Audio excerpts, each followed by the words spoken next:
안녕하세요. 마기웅 리얼터입니다. 안녕하세요. 몰기지 브로커 케빈입니다. 밴쿠버 부동산 뉴스 브리핑의 첫 초대 손님으로 우리 케빈님을 모시고 최근에 모기지 시장 동향과 전망을 살펴보려고 합니다. 이렇게 직접 만난 것이 참 오래간만인 것 같아요. 네, 참 시간 빠르네요. 저희가 이제 영상 촬영하고 또 몰기지 관련된 이야기 하자라고 커피 한 잔 마시면서 가볍게 얘기했었는데 6개월이나 시간이 흘러버렸습니다. 네, 그렇죠. 그렇지만 제가 이제 사실은 매월 전망 영상을 만들 때마다 모기지 파트 자본을 구하기 위해서 통화를 하기 때문에 아주 친숙한 그런 느낌이 듭니다. 네.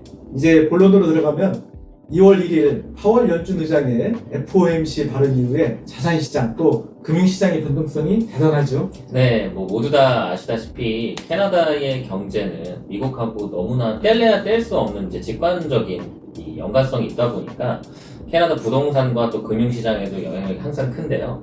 일단 말씀하셨던 파월 의장이 얘기하는 거 한마디 한마디, 그리고 이제 뱅크 오브 캐나다의 맥클램이 이 전 세계적으로 위기 상황이지만 이 캐나다에는 어떻게 되고 있다라는 상황들을 얘기할 때마다 시장이 좀 살얼음판을 갖고 있는 것 같아요. 오늘 마침 새벽에 미국 1월 CPI 물가지수가 발표되었는데 시장 예상과는 다르게 1년 전에 대비해서 6.4%로 12월 6.5%보다는 0.1% 감소에 그쳤고 또 전월 대비로는 0.5%나 상승을 하였습니다. 인플레이션이 하강하고 있다는 디스인플레이션이라는 용어가 요즘 가장 핫하게 쓰이고 있는데 이보다는 스티키 디스인플레이션이 맞을 것 같습니다. 인플레이션이 진정되기가 쉬워 보이지는 않은 것 같아요. 네, 이 스티키라는 단어가 정말 정확하게 보여주는 것 같은데요.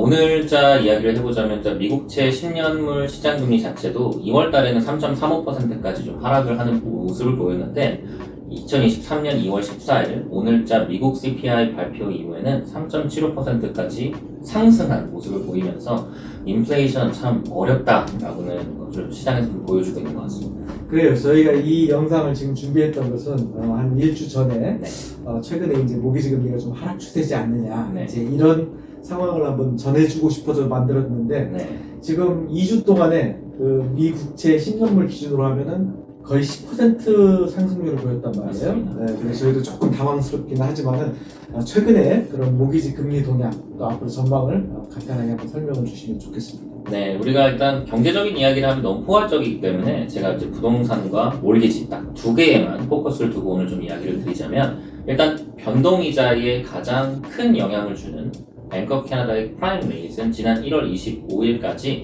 계속해서 상승하는 모습을 보였는데요. 일단 기본적으로 마지막으로 상승했던 0.25%의 이 스텝이 시장에는 굉장히 큰 기대감을 줬어요.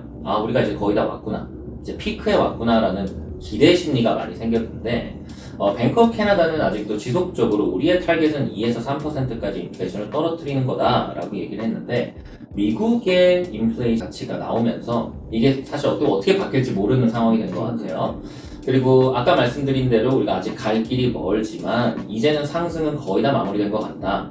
그랬을 때 이 높게 올라가 있는 프라임 레이트에서 어디까지 길게 가져가면서 언제까지 유지를 하고 인플레이션이 어떻게 떨어질 건지를 지켜보는 게 가장 큰 포커스가 된 것 같고요. 고정금리는 이 아까 말씀드린 프라임 레이트보다는 번드 율드의 영향이 더 큽니다. 그래서 현재는 1년에서 2년 고정 같은 경우는 아직도 6%대로 좀 높지만 3년에서 5년짜리 미드텀에서 롱텀 픽스들을 보면 5% 이하의 계약들이 많이 보이고 있어요.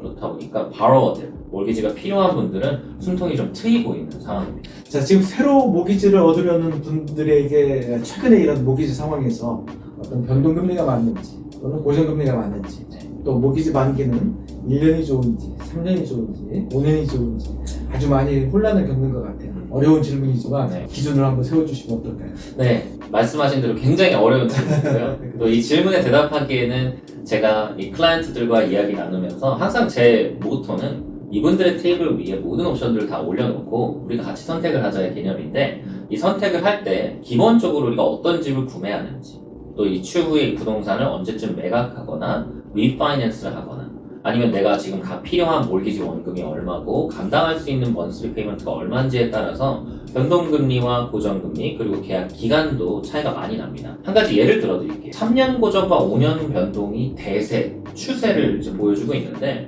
이 두 가지를 선택할 때의 차이점은 5년 변동을 선택하는 분들은 이제는 프라임 레이트 피크에 와 있다. 그리고 앞으로 시간이 흐르면 흐를수록 계속해서 프라임 레이트는 떨어질 것이다에 생각을 하시고 그쪽을 보시는 분들은 내가 단기간 1, 2년 정도는 고정이자보다는 높지만 내가 페널티에 대한 부담감과 그리고 앞으로 시장이 내려갔을 때 3에서 4% 정도까지 프라임이 내려간다는 기대치를 갖고 계약을 하는 거고요.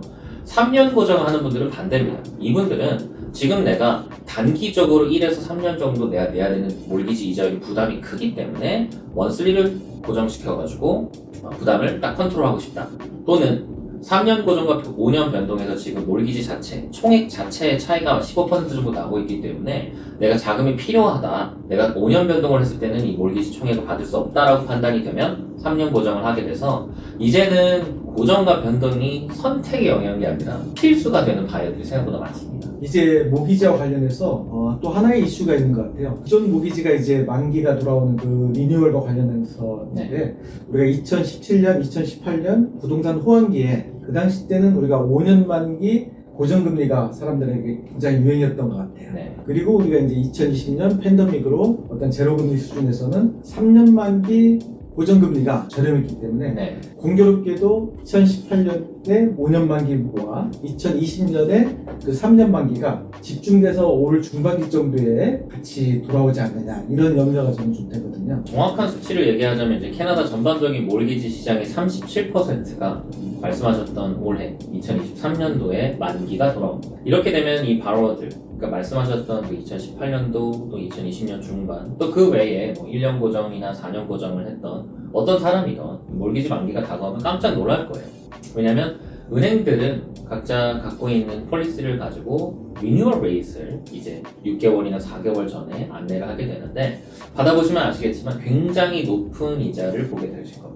내가 내던 이자는 2에서 3%대의 정상적인 이자인데 이제는 우리가 6.5%짜리 계약을 하다 보니 단순히 내가 내야 되는 먼슬리도 부담스러운데 이 수치도 굉장히 무서운 수치예요. 그러다 보니 많은 분들이 리뉴얼을 앞두고 굉장히 걱정을 많이 하고 있는데요. 실제 은행들의 스탠스를 본다면 리뉴얼보다는 새로운 뉴 비즈니스에 신경을 더 쓸 수밖에 없어요. 그들의 퍼포먼스와 그들의 실적을 보여줄 수 있는 건 얼마나 새로운 클라이언트를 같은 파이에서 뺏어오느냐의 게임이기 때문에 트랜스퍼나 스위치 또는 리파이낸스 내가 지금 있는 은행이 아닌 다른 은행으로 넘어가는 손님들에게 이자율이나 캐시백 같은 프로모션을 걸고 있습니다. 너무너무 아쉬워요. 나는 정말 기간 동안 충실하게 몰기지 이자를 잘 내고 나는 정말 아무것도 잘못한 게 없는데 내가 리뉴얼이라는 이유 때문에 이자가 상대적으로 높은 거죠. 그래서 한 가지 예를 제가 드리자면 어떤 A라는 은행을 통해서 몰기지를 10년 정도 잘 갚으셨던 고객님이 계셨는데 지금 5년 변동을 하고 싶으셔서 리뉴얼 레이트를 받았어요. 무려 6.7%였습니다. 프라임입니다. 뒤에 뭐가 붙는 것도 아니에요.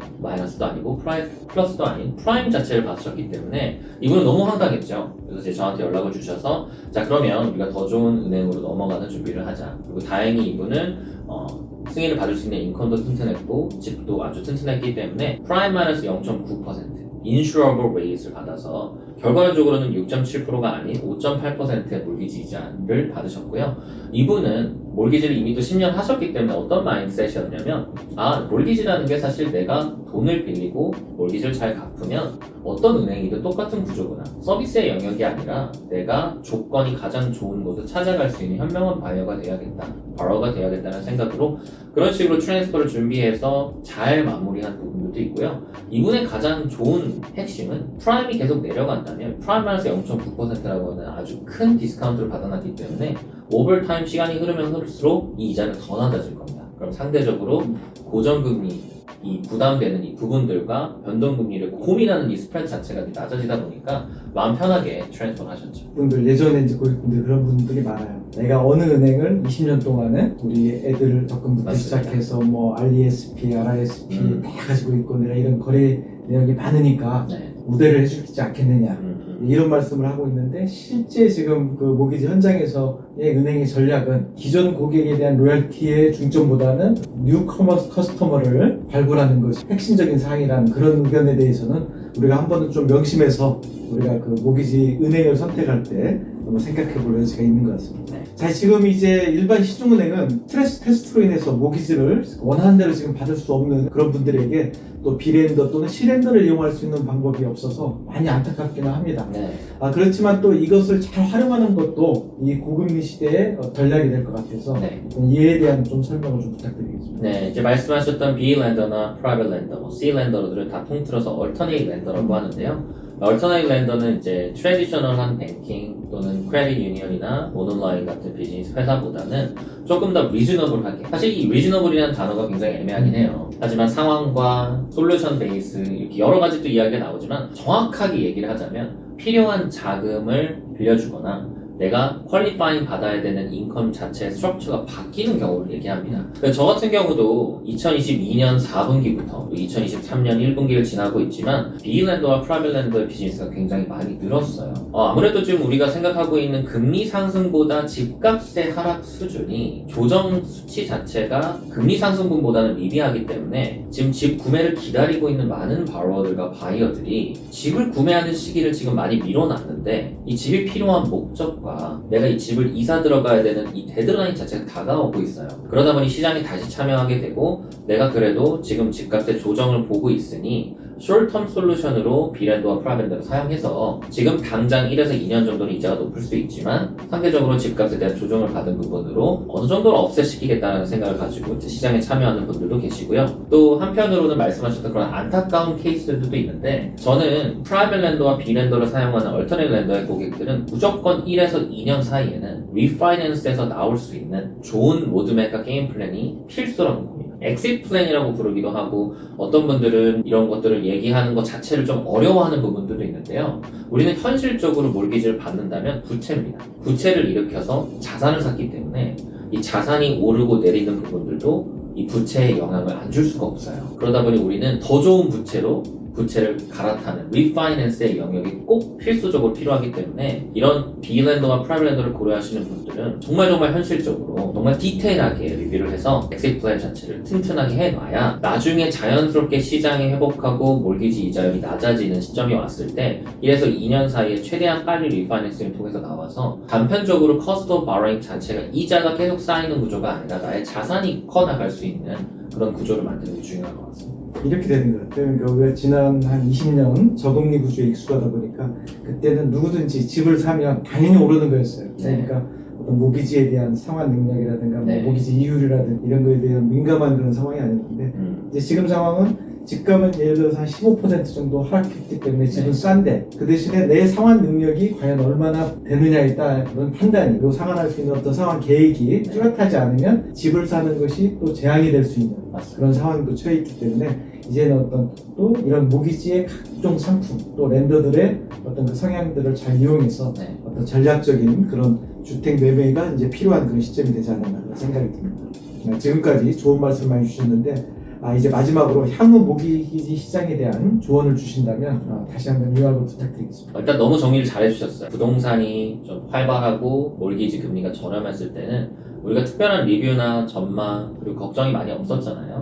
구매하고 보유만 하면 자산 가치가 자연스럽게 오르고 나의 부채에 대한 레이시오 자체가 떨어지다 보니까 특별한 걱정 자체가 없었는데 지금은 우리가 가지고 있는 자산과 부채를 좀 명확하게 이해하는 게 먼저인 것 같아요. 내가 갖고 있는 부동산은 이거고 내가 갖고 있는 몰개지는 얼마, 자동차 리스는 얼마, 나의 경제적인 상황을 좀 명확하게 이해하는 게 첫 번째인 것 같고요. 이걸 이해한다고 해서 끝나면 안 되지만 내가 갖고 있는 이 부채들을 적극적으로 활용해서 더 나은 부채로 바꿀 수 있는 방법이 있다면 그리고 내가 갖고 있는 이 위기의 상황으로 보이는 순간에서도 그 충분한 기회가 다가온다면 내가 어떻게 자금을 운용해서 이 기회를 잡을 것인가에 대한 현실적인 판단도 해놔야 됩니다. 그리고 우리 이제 리얼터님께서야 뭐 너무나 시장에서 많이 보시겠지만 기회라는 게 사실 자주 오진 않잖아요. 그리고 준비가 돼 있는 바이어에게 기회가 온다는 것 또한 굉장히 드문 일이긴 해요. 하지만 가끔 우리가 시장에서 봤을 때 와, 이분은 정말 이런 타이밍에 이런 상황을 만들어내는구나, 이렇게 가시는구나 통해서 자산을 키워나가는 걸 봤을 때 분명히 우리가 준비되어 있는 바이어가 된다면 우리한테도 기회가 다가올 거고요. 우리가 모두 알고 있는 많은 정보들과 디테일한 부분들을 보면 사실 공부를 많이 하게 되는 것 같아요. 근데 공부를 하면서도 힘든 부분들이 너무나 많은 인포메이션들이 이제 세상에 퍼져 있습니다. 이런 것들을 잘 필터링 할 수 있는 본인의 판단력을 기르는 게 중요할 것 같고요. 그런 판단력은 우리 마기용 리얼터님의 영상과 채널을 통해서 이렇게 명확하고 좀 정직하고 뚜렷한 정보들을 보고 본인 스스로 좀 이해하면서 그거를 다이제스트 했을 때 우리가 기를 수 있는 판단력이니까요. 우리 리얼터님의 영상 많이 시청해 주시고 또 몰기지 관련된 이야기들 있으면 언제든지 함께 좀 대화를 했으면 좋겠습니다.